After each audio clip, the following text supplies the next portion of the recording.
Assalamualaikum warahmatullahi wabarakatuh. Salam sejahtera untuk kita semua. Pada kesempatan siang hari ini, saya akan menjelaskan secara singkat terkait petunjuk teknis penilaian indikator kinerja pelaksanaan anggaran belanja Kementerian Negara atau Lembaga tahun 2020, atau yang lebih familiar kita sebut dengan IKPA. Sebagaimana kita ketahui bersama bahwa di triwulan 1 dan kedua tahun 2020 terdapat relaksasi penilaian IKPA, sehingga IKPA untuk satuan kerja tidak dilakukan penilaian. Namun mulai dengan triwulan ketiga ini, yaitu bulan Juli sampai dengan September 2020, IKPA kembali dilakukan penilaian. IKPA adalah indikator yang ditetapkan oleh Bendahara Umum Negara untuk mengukur kualitas kinerja pelaksanaan anggaran belanja KL dari sisi kesesuaian terhadap perencanaan, efektivitas pelaksanaan anggaran, efisiensi pelaksanaan anggaran, dan kepatuhan terhadap regulasi. Aspek pengukuran dari IKPA tersebut terdapat 4. Yang pertama yaitu kesesuaian antara perencanaan dengan pelaksanaan anggaran. Yang kedua, efektivitas pelaksanaan kegiatan. Yang ketiga, kepatuhan terhadap regulasi. Dan yang terakhir, efisiensi pelaksanaan kegiatan. Berikut aspek pengukuran dan juga 13 indikator IKPA di tahun 2020. Perlu kita ketahui bahwa untuk triwulan ketiga ini, untuk indikator revisi DIPA dan deviasi halaman 3 DIPA masih diberikan relaksasi penilaian. Selanjutnya, perlu juga kita ketahui bahwa di tahun 2020 terdapat satu indikator baru, yaitu konfirmasi capaian output. Pada kesempatan kali ini, kita akan membahas terkait bagaimana perhitungan, ketentuan, serta ilustrasi indikator revisi DIPA. Uraian indikatornya revisi DIPA yang poin A, rasio revisi DIPA dihitung per triwulan dengan membandingkan antara target revisi dengan jumlah revisi triwulan berkenaan. Yang B, target atau frekuensi revisi hanya diperkenalkan satu kali dalam rentang triwulan dan tidak kumulatif. Poin C, jenis revisi anggaran yang diperhitungkan adalah revisi dalam kewenangan pagu tetap yang disahkan oleh Kementerian Keuangan. Dalam hal ini Direktorat Jenderal Anggaran atau DJA, Direktorat Pelaksanaan Anggaran, dan Kanwil DJPP. Yang poin D, revisi dalam kewenangan pagu berubah dan revisi administratif tidak masuk dalam perhitungan. Dan poin yang terakhir, nilai IKPA revisi untuk level eselon 1 dan KL. Agregasinya merupakan nilai rata-rata dari nilai IKPA Satker yang ada di bawah kewenangannya.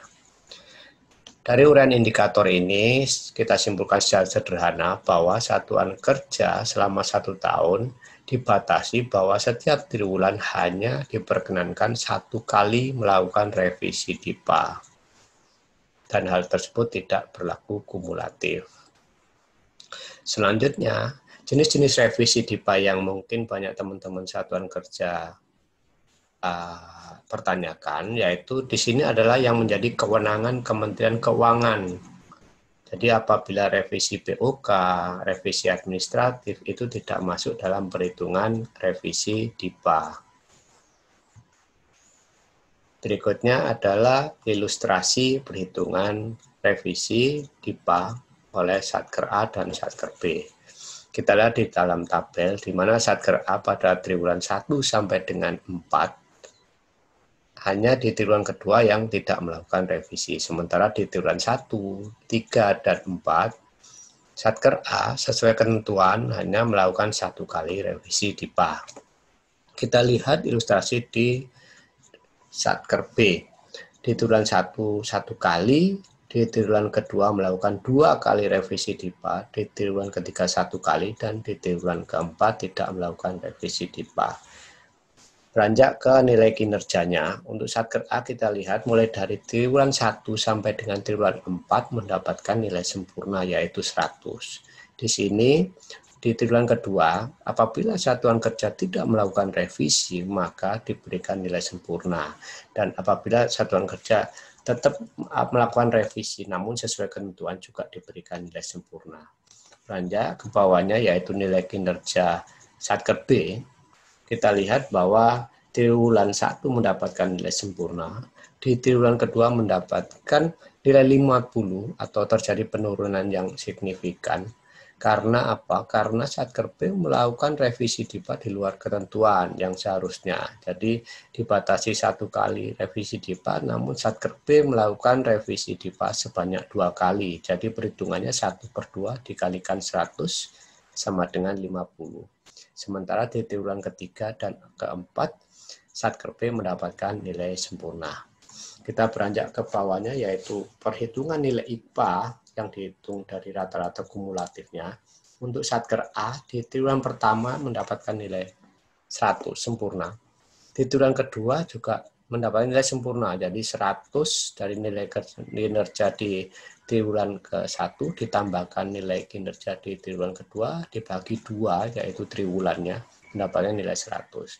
Begitu juga di triwulan ketiga dan keempat.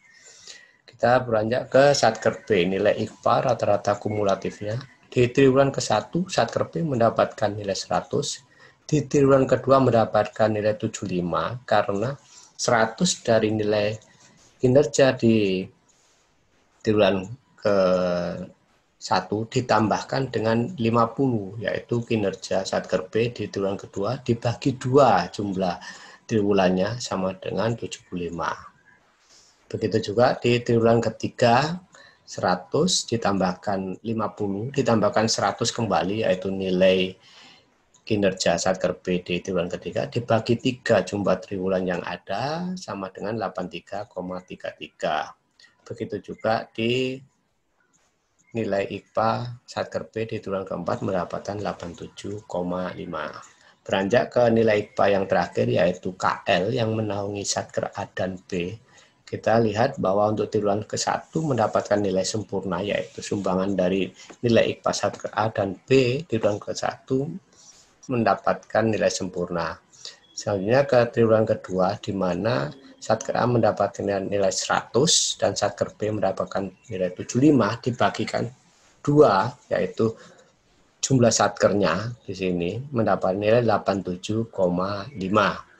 Begitu juga di triwulan ketiga 100 dari nilai IPA Satker A ditambahkan 83,33 yaitu nilai IPA Satker B dibagi 2 yaitu jumlah satuan kerja mendapatkan 91,66 dan yang terakhir mendapatkan nilai 93,75. Dari ilustrasi sederhana ini bisa kita lihat bahwa apa yang dilakukan Satker B di triwulan kedua yaitu melakukan revisi DIPA di luar ketentuan sebanyak 2 kali akan mempengaruhi nilai kumulatif secara tahunan. Selain itu juga berdampak pada nilai IPA KL yang menaungi Satker A dan B. Mungkin demikian perhitungan dan ilustrasi revisi terkait indikator revisi DIPA. Semoga bermanfaat. Terima kasih. Wassalamualaikum warahmatullahi wabarakatuh.